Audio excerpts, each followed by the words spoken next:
The Minister of Interior, alongside key stakeholders, has reiterated a long commitment to advancing reforms in Nigeria's correctional system. Speaking in Abuja during a two-day dialogue on correctional administration held as part of the 30th anniversary commemoration of the Prisoners' Rehabilitation and Welfare Action, the minister urged state government to capitalize on recent legislative reforms to improve the nation's correctional service.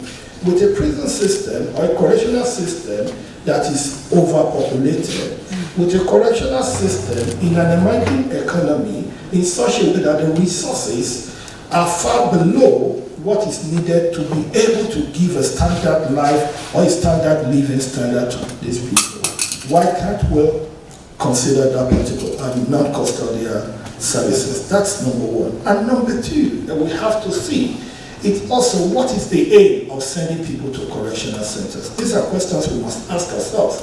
Are we sending people to correctional centers as a form of condemnation or as a form of correction for them to be rehabilitated? We must ask ourselves. If you don't know the purpose of your action, then ill action will obviously become inevitable. We must ask ourselves, we must understand what is the motive. Why do we have correctional centers? It's not a place of punishment. Gone are those days. And for us, with 256 correctional centers in Nigeria, I've asked myself this simple question. Do I need 256 correctional centers? The answer is no. And I say it emphatically. And when you look at the inmate vis-a-vis the population rate, you will know that Nigeria has one of the lowest in the world, with about 86,000 inmates to about 230 million people. You do the math, you know it is low. But the issue is this. When you talk about justice, injustice to 1%, injustice to 0.001% makes nonsense of justice to 99.9% of the people. That is the truth, because justice must be seen to be fair and must be fair for all. So not until an average Nigerian, wherever he might be, may the person be in my state, in Owo, in Ondo State, or may the person be in Bauchi, may the person be in Onitsha, wherever the person might be, we must know that justice does not understand boundaries. There shouldn't be boundaries when it comes to our justice system. Justice should be equitable, justice should be fair, and it should be for all. It should not be for the highest bidder. It should not be that if you don't have money. The PRAWA president highlighted the need for a humane and accessible justice system that prioritizes offender rehabilitation and support. She advocated for robust prison and penal reforms, including strategies for decongesting correctional facilities. Here is that if the community want to see reduction in offending, first of all, they have to do everything to make sure that they prevent people from offending in the first instance. Engaging with youth, ensuring that all of those things are taken care of. Making sure that if they don't have jobs, giving skills. If they have anger management, in all of those things, you are sorting it out. If they have drug problem, you are working on that. Then when they are in custody, there must be a lot done to make sure that all of the need, because if that's even where you have a problem, it's like looking at the kind of facilities you give to people when they are in ICU, intensive care, because they have serious problems. So there should be more done to be able to ensure that those people are supported while in custody. Again, when they are coming out in terms of integration. So it is a 360-degree support. But that 360-degree support is being needed to be given with the consciousness that if you don't, you will have problem in terms of your security. So people must understand that supporting correctional service is not there. It's not like you are doing it because you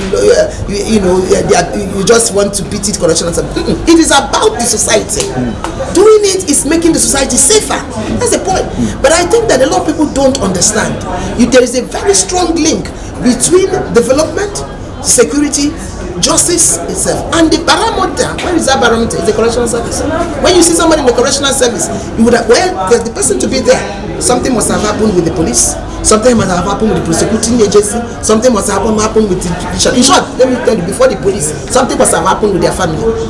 Do you get my point? So it is that process, and this is something that we really need to look at as a nation. The Attorney General of the Federation and Minister of Justice reaffirmed the federal government's dedication to upholding international best practice in correctional service. He also called for a transformative shift in the attitude of correctional officers, urging them to see their uniforms as symbols of hope and protection rather than tools of oppression and intimidation. Justice is the key.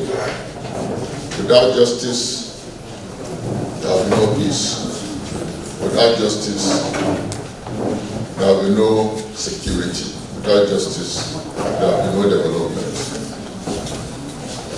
So I think even before the start of the conference, this is a major takeaway, at least for me, that justice is very, very important in the way we conduct our affairs as human beings.